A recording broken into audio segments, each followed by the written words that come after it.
The green summer fade and winter draw near.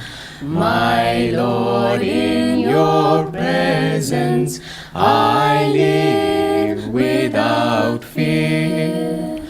Through tempests, through snows, through turbulent tide, the touch of your hand is my strength and my guide. I ask for no riches that death can destroy. I crave only thee, your love and your joy. I ask for no riches that death can destroy. I crave only thee, your love and your joy. The dancers will pass, the singing must end. I welcome the darkness with you for my friend.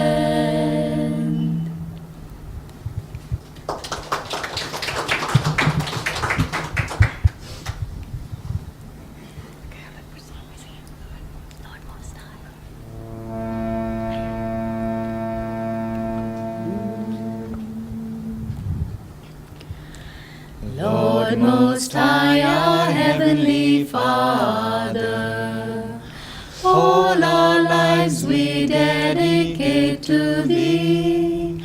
All our labors, all our joys and woes, all our pleasure, all our melody.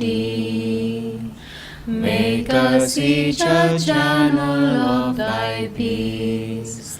When in darkness, guide us from above. Where there's sorrow, may we sow Thy joy. Where there's hatred, may we share Thy love. Lord Most High, our Heavenly Father, all our lives we dedicate to Thee. All our labors, all our joys and woes, all our pleasure, all our melody. Make us each a channel of Thy peace. When in darkness, guide us from above. Where there's sorrow, may we sow Thy joy. Where there's hatred, may we share Thy love.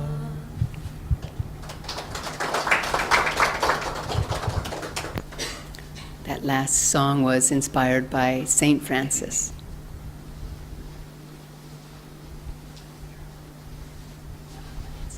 Okay.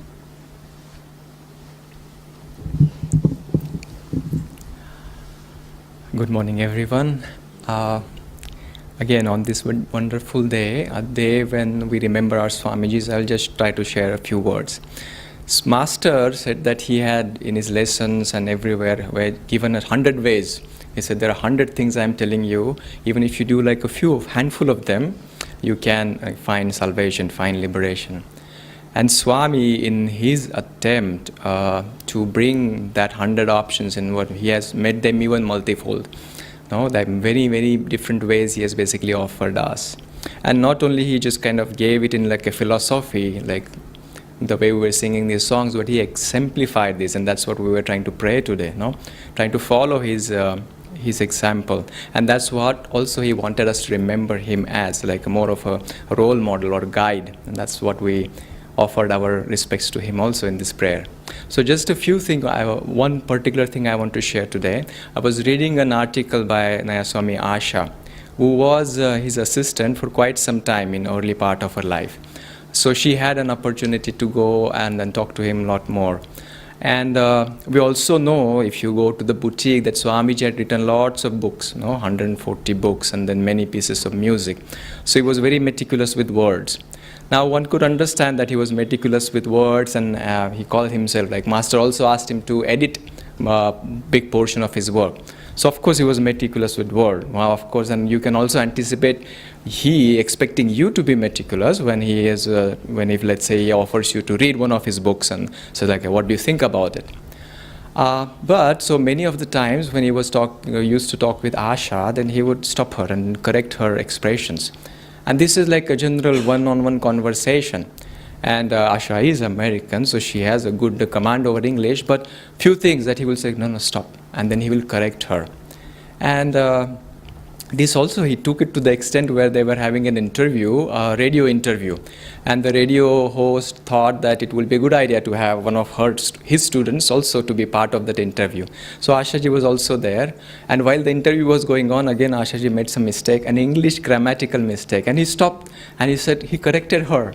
And both of them kind of burst into laughter. And the radio jockey was completely bewildered, like what these guys are doing. And Ashaji again in that article talks a lot about that, but in some ways, like, why was he doing that? No, it like seems like, well, what? Are we not very careful? Was he just asking her to be careful? Much more than that, and that is what actually he exemplified.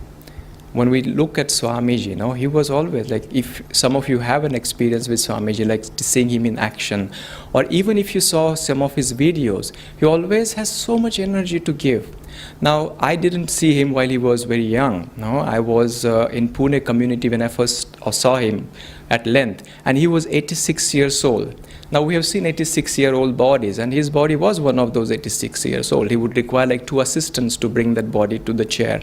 But the moment he was sitting onto the chair, there was no limitation that body has to offer. The wisdom that came, the joy that came, the ideas that flowed through that body were just making like even young people put to shame in that sense. And it was very difficult for those around us, even at that time, to keep up with his energy.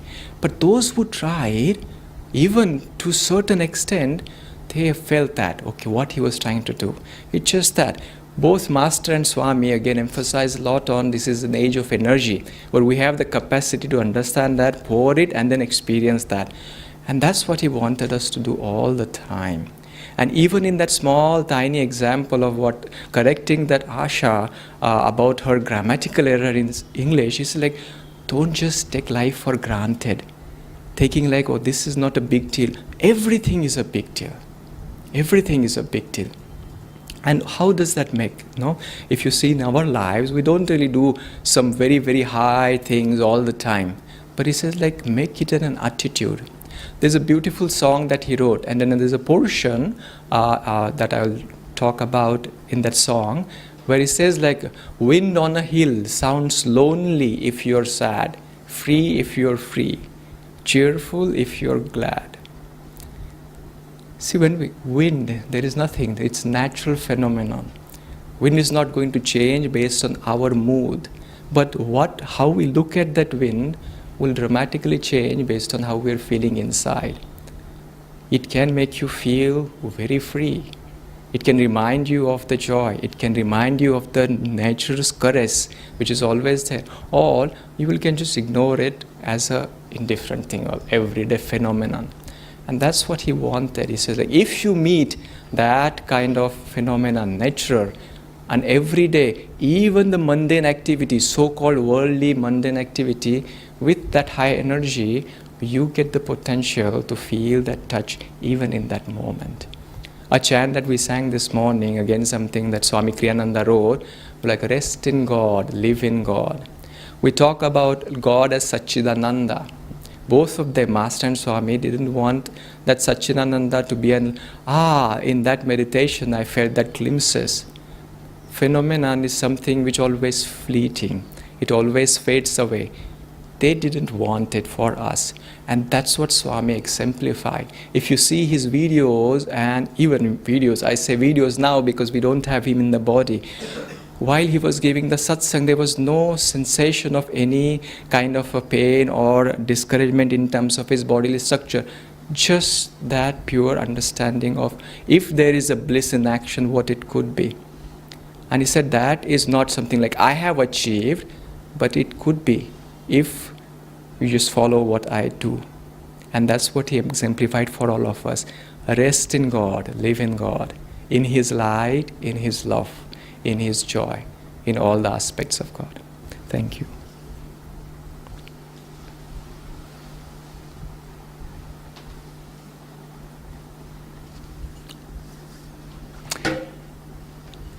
From the first time that I started to meditate, I felt a joy, and I wanted to share that joy with others. And I started to fantasize. Now, I wonder if there's some way that I could make sharing meditation my life, my career. And a year later, I met Swami Kriyananda, and he had the same goal of realizing, as he put it, realizing God so that I can share God with others. And for him, realizing God meant one-pointed sadhana. It meant 65 years of perfecting his discipleship with his guru. And for him, sharing with others, above all, meant being the best spiritual friend that he could be. And with the incredible productive schedule that Swamiji had of writing, of lecturing, you would think that he would separate his life. He would say that, okay, this is my work, and then I also have some personal time. But he never made that separation. And my friend Asha told me a story of how Swamiji was in seclusion. He was in silence, he wasn't seeing anyone, he was just focused on his writing. And a problem came up for her, a personal issue, and normally she would speak to him about it, but she knew not to bother him. But somehow he heard about it, and he asked her to come and speak with him. And speaking for him meant writing a note. And she said, I feel so badly, I didn't want to disturb you. And he said, speaking that way is an insult to our friendship. This is what I am here for. And this example of spiritual friendship, well, let me just give you a couple more examples. When Swamiji was in bed with a high fever, and a couple of devotees were caring for him, and someone came to the door, not knowing this, wanting spiritual advice. And he heard the doorbell, and he insisted on going downstairs, standing in the entryway, talking for a long time with this person, perfectly normal. And then he went up, and his high fever returned, and there he was in bed again. For years, I and a couple of others, every Sunday morning we would go to his house, and we would drive him to the temple where he would lead a satsang. And a part of that, he would give a long discourse. And one morning we came, and for hours he had been up in extreme pain with kidney stones. And this continued for some time, and then finally he prayed. And he said, Divine Mother, what do you want? If you really want me to lead the satsang, you're going to have to make me well. What are you going to do? The choice is yours. And he became well. And we drove him over a rough, bumpy road for half an hour to the temple, and he gave that discourse. I was Swamiji's secretary for some 7 years, and when he received a letter, when he wrote it, he just focused 100% on that letter, just drawing the energy from that letter. Nothing else would disturb him. And then he would dictate to me the answer, or he would give me some main points and have me write the answer.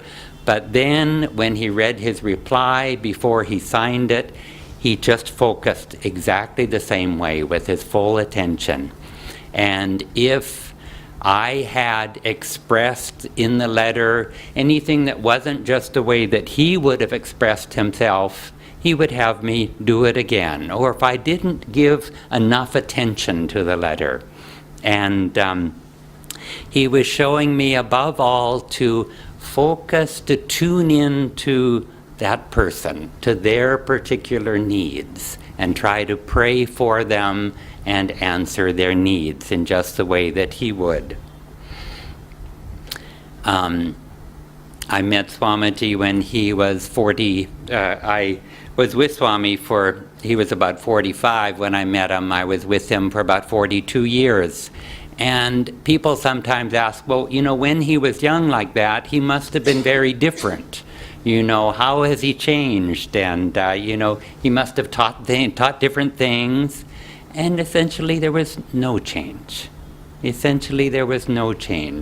When I met him when he was young, there was just this calmness, this wisdom, this detachment, this caring for others, this respect that you would expect from maturity, old age, for instance. And at the end of his life, he was just as idealistic, creative, quick thinking, humorous, energetic, that as a young person would be.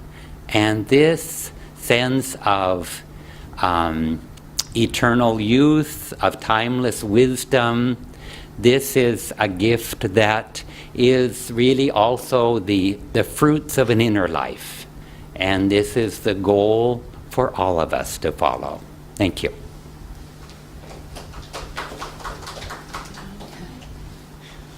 No clapping.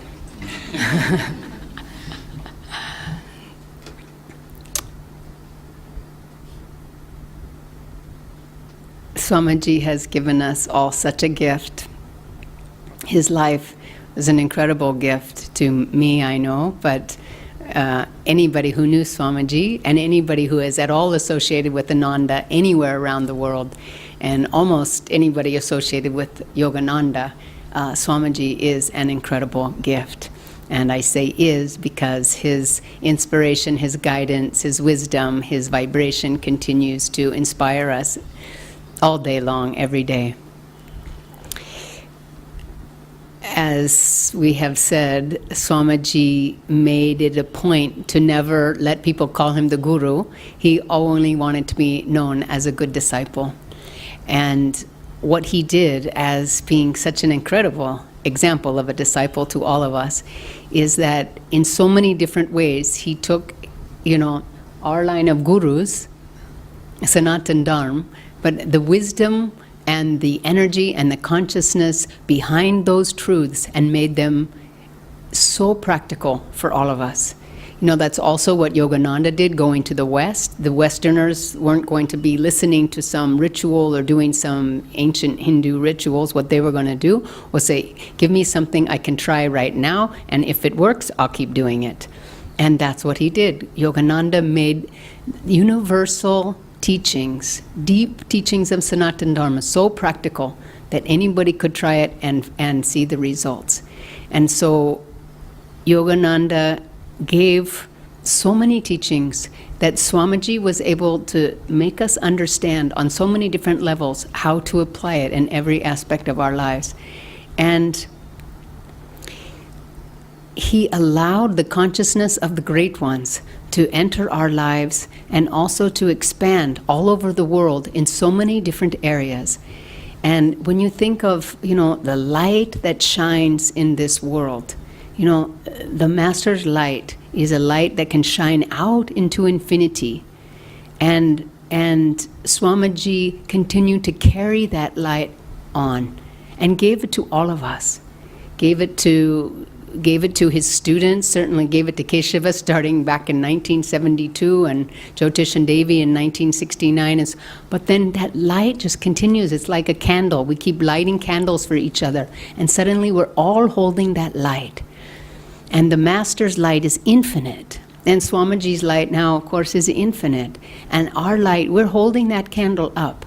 And we're trying to expand our ability to share that light. Right now, our candle may only light a room. It may light a city block. But he has showed us the way, and our masters have showed us the way, how to continue to expand that light into infinity. Because as the masters have said, and as Swamiji has clearly said, is we're the same as them. Their awareness is more advanced. Their consciousness and their magnetism is higher. But they've said, we're all the same, and you're going to do this too. And so Swamiji has given us the clarity and the understanding of Kriya Yoga, of meditation, of vibration, of sound, of so many different aspects that helps us expand that light. Keshava coming to Swami Kriyananda as a 22-year-old in 1972, pretty much since that day, Keshava has been putting out energy and giving of his life, of his service, of his love, of his wisdom, every day since then. How many years is that now? So somebody's got to do the math, but it's 40 plus something. And Keshava arrived, and Nayaswami Jyotish and Devi were already there. Nayaswami Jaya was already there. Asha came at the same time approximately as Keshava. Think of all the people. That was like in 1972. All the rest of the people that came in the 70s. Actually, Nayaswami Jaya, who's in Bangalore, was also there. And Shivani, who many of you know from Assisi, was also there. And all the people that came after them, I didn't come till mid-90s. But think of all this, almost everybody that came. They've been putting out energy to share that light every day since. That is a lot of energy. That is a lot of energy. And Swamiji would talk about Master's teachings and Ananda and all of those, the energy as a wave of energy that would change the planet. And we'd say, really? You know, when Keshava arrived at Ananda village, there was nothing. There was some teepees. And even Master said to Swamiji, self-realization will be the religion of the future. And Yogananda didn't have that many disciples around him right then either. And so Swami would say, I hope so, but it doesn't look like it maybe right now. And so then Swamiji would tell us that too. And look at the wave of energy that is coming out of the globe, that's surrounding the globe. And if you look at Jesus, he only had 12 disciples. I mean, he had some other followers. And then Buddha had very few disciples. And look at how their magnetism and energy, that wave, changed the history of the planet. So Yogananda told Swamiji, you have a great work to do. And Rajasi told Swamiji, and Master will give you the strength to do it. And Swamiji would look at us and say, you're that strength. We're that strength. And so when you think of this energy that's already flowing through Ananda in India, America, Europe, all over the world, I mean, we have a brand new website that went up last week. We've got, 3 people working on Amit and Pooja and Dhruv and different people. This is the age of energy. And in the old days, they used to have a little printing press. But now we have websites, we have Facebook, we have Twitter, we have so many things that these concepts and this vibration can get shared more rapidly than in Kali Yuga, when you just had to have a building and you had to have a piece of paper or a book and nobody would find out about it if you didn't hold on to that piece of paper. But now that energy can spread, and we're part of that wave. So don't think, well, Swami was such a great man, good for him. His whole point was help to make us what he is, which is a really good disciple, so that we need to transform our consciousness, always have a high awareness and positive attitude that we can change everything. And how do we get that? How do we change ourselves? By being kind to others, by purifying our heart. What are we attached to? Let's surrender that. Purify our heart, love others, be kind to others, think of others before we think of ourselves. And how do we get to that place? We practice. We practice. We do our sadhana. They've told us what to do. We do our sadhana and we practice. And we practice when it's easier. We practice here with spiritual family, being kind with each other. Then when we go outside on the street, we practice again. And we just keep practicing until we get better. And we see everybody at that high state with that high state of awareness, and see everybody at their highest level. That's what Swami did to us, for us. And that's what we need to do for each other. So let's just do our very best to follow Swamiji's example, and especially this weekend, just be so open to his presence and his guidance in our lives, and also just gratitude. Gratitude for the masters, for being born, for guiding us, and also Swamiji for being born, for guiding us for his life. God bless you.